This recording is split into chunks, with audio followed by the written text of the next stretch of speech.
اعوذ باللہ من الشیطان الرجیم بسم اللہ الرحمن الرحیم۔ شروع کرتی ہوں اللہ کے بابرکت نام سے جو بڑا مہربان اور نہایت رحم فرمانے والا ہے۔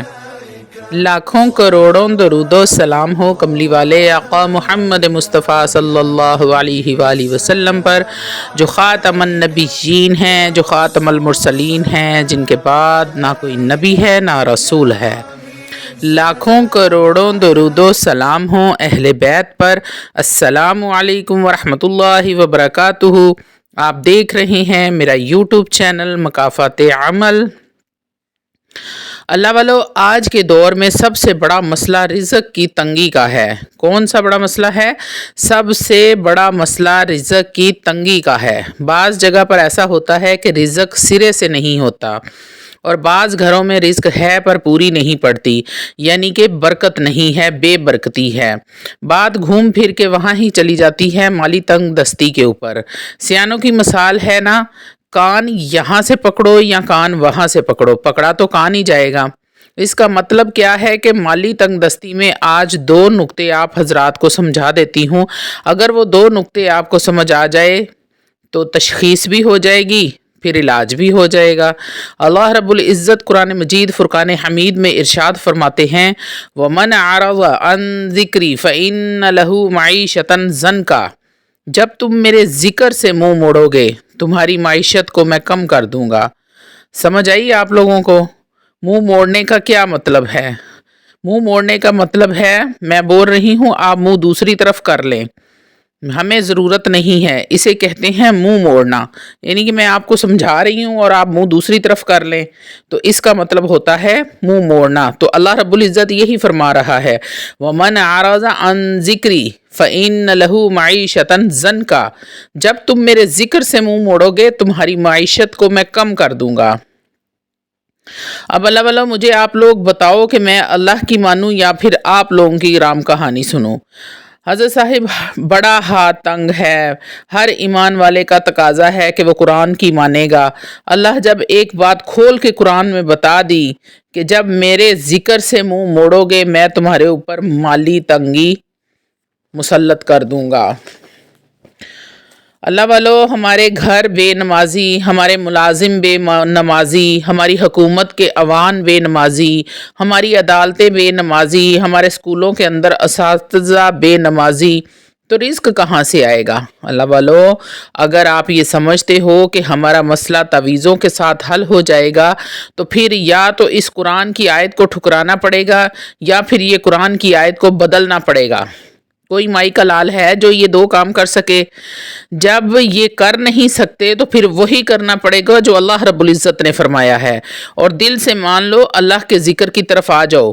تبارک اسم ربی ذی الجلال والاکرام، تیرے رب کا نام بڑا برکت والا ہے۔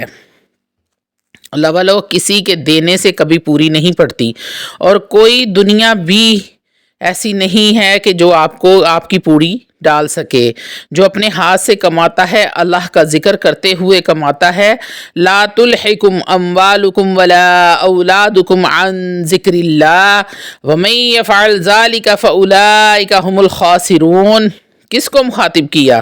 یا ایہا الذین آمنوا، اولاد اور مال کی محبت میں میرے ذکر سے منہ نہ موڑ لینا۔ جنہوں نے ایسا کیا وہی خسارہ پانے والوں میں سے ہیں۔ وَاذْكُرُوا اللَّهَ كَثِيرًا لَعَلَّكُمْ تُفْلِحُونَ، کثرت کے ساتھ اللہ کا ذکر کرو تاکہ تم کامیاب ہو جاؤ۔ کسی تعویذ کی ضرورت نہیں ہے، اللہ کے ذکر کی ضرورت ہے، تو اللہ کا ذکر کثرت کے ساتھ کرو، اللہ تیرے مال میں برکت بھی لے آئے گا، اللہ تیرے مال میں برکت بھی لے آئے گا۔ یہ پہلا مسئلہ سمجھ آ گیا ہوگا آپ لوگوں کو۔ دوسرا مسئلہ، ہمارا کام کسی نے باندھ دیا ہے، ہم پر بندش لگا دی ہے، ہمارے کام کو جادو کے ذریعے رکاوٹ میں ڈال دیا گیا ہے۔ اللہ والو، کوئی تو بہانہ بنے گا نا۔ اب اللہ راضی ہو گیا ہے تو وَمَنْ عَرَضَ عَنْ ذِكْرِي فَإِنَّ لَهُ مَعِيشَةً ضَنْكَ۔ اب اللہ نے تیری معیشت کو تنگ کرنا ہے، اب کوئی بہانہ تو بننا ہے۔ کوئی تیرے سے پیسے لے گیا، وہ پی گیا، تیرا ہاتھ تنگ ہو جائے گا۔ ڈکیتی ہو گئی، مال لٹ جائے گا، تیرا ہاتھ تنگ ہو جائے گا۔ تو نے کسی کو ادھار دیا، انہوں نے ادھار پی لیا، ہاتھ تنگ ہو جائے گا۔ مالی تنگ دستی کو دور کرنا ہے تو پہلے اپنے اندر کی اس سب سے بڑی خامی کو دور کرو۔ غفلت کو دور کرنا پڑے گا۔ جب غفلت کو دور کر لو گے تو انشاءاللہ تعالی العزیز آپ کا تمام مسائل جو ہیں وہ حل ہو جائیں گے۔ اللہ والو، کثرت کے ساتھ ذکر رسول کرو گے تو اللہ تمہیں مالی تنگ دستی سے نکال لے گا۔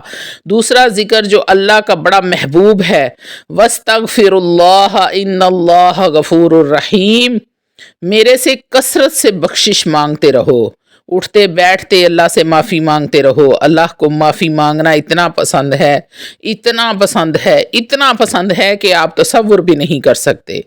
درود پاک اور استغفار یہ دونوں نظام رحمت والے ہیں۔ اللہ والو، میں نے ابھی بیان میں تفصیل کے ساتھ کیا باتیں سمجھائی ہیں۔ ہمارے کام میں رکاوٹیں کس لیے ہوتی ہیں؟ رحمت سے دوری۔ جب رحمت چھم چھم برسے گی تو رزق بھی چھم چھم برسے گا۔ اگر آپ دکان کرتے ہیں تو گاہکوں کا رش نہ ختم ہوگا۔ اپنی دکان پہ بیٹھ کے، کوئی دفتر ہے اس میں بیٹھ کے کیا کرو۔ پڑھنا کیا ہے آپ نے؟ وظیفہ آپ کو بتانے لگی ہوں، رزق میں برکت کا، اور ہمیشہ اپنی زندگی کا اس کو حصہ بنا لیں۔ چھوٹا سا یہ درود پاک ہے، اللہم صلی علی محمد استغفر اللہ۔ کیا پڑھنا ہے آپ نے؟ اللہم صلی علی محمد استغفر اللہ، اللہم صلی علی محمد استغفر اللہ۔ یہ سب سے چھوٹا اور کم ذکر ہے جو دونوں میں نے جوڑ کے بتا دیے۔ اگر آسانی کے ساتھ پڑھ سکتے ہو تو درود ابراہیم پڑھ لو۔ درود ابراہیم، استغفر اللہ الذی لا الہ الا هو الحی القیوم واتوب الیہ۔ اللہ والو، ان دو اعمال سے بڑا عمل آج تک میں نے دنیا میں نہیں دیکھا۔ اللہ بھی راضی اور اللہ کا نبی بھی راضی۔ اللہ والو، جب گاہکوں کا رش زیادہ ہو، درود ابراہیم نہیں پڑھ سکتے تو چلتے پھرتے گاہکوں کو سامان دیتے ہوئے صرف یہ پڑھتے رہیں آپ، صلی اللہ علیہ وسلم استغفر اللہ، صلی اللہ علیہ وسلم استغفر اللہ۔ کوئی مشکل کام نہیں ہے۔ آپ وضو بے وضو اس کو پڑھ سکتے ہیں، پاکی ناپاکی اس کو پڑھ سکتے ہیں۔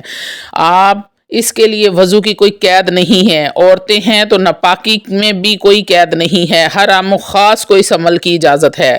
سونے جیسا عمل دیا ہے، کسی بابے کا یا پیر وزیر وظیفہ نہیں دے رہی میں آپ کو، یہ وہ وظیفہ دیا ہے جس سے اللہ بھی راضی ہوتا ہے اور اللہ کا رسول بھی راضی ہوتا ہے۔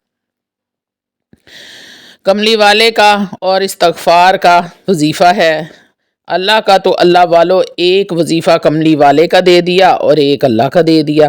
پھر بھی اگر آپ کے مسئلے حل نہیں ہوتے تو آپ اپنے آپ